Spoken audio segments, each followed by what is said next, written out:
ఇవాళ మీరు కొత్త నియమ నిబంధనలు పెట్టి మైనింగ్ లో అనుభవం ఉన్నటువంటి కాంట్రాక్టర్లను లేకుండా చేసిండ్రు.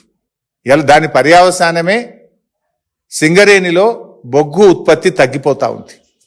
ఇలా బొగ్గు ఉత్పత్తి రోజు రోజుకు తగ్గిపోతా ఉంది. ఇది సింగరేణి బొగ్గు ఉత్పత్తి వివరాలు.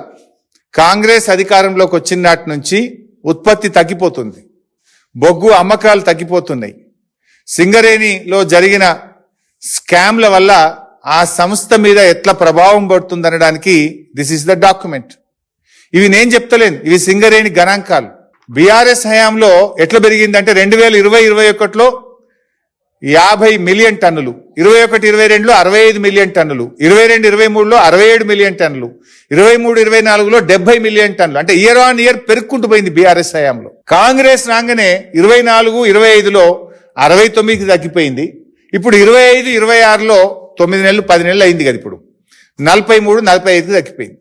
బొగ్గు ఉత్పత్తి తగ్గిపోతుంది మీ స్కాముల వల్ల, మీ అరాచకాల వల్ల, అనుభవం కలిగిన కాంట్రాక్టర్లు లేకపోవడం వల్ల సింగరేణి సంస్థ మీద ప్రభావం పడతా ఉంది ఈరోజు. దీని ఎందుకంటే నియమ నిబంధనలు మార్చి రేవంత్ రెడ్డి బావమరిదికో, అనుభవం లేని కాంట్రాక్టర్లకో, మీ అనుయాయులకు టెండర్లు మీరు కట్టబెట్టింది నిజం. దానివల్ల ఇవాళ సింగరేణి ఉత్పత్తి తగ్గిపోతున్నది నిజం, సింగరేణి లాభాలు తగ్గుతున్నది నిజం.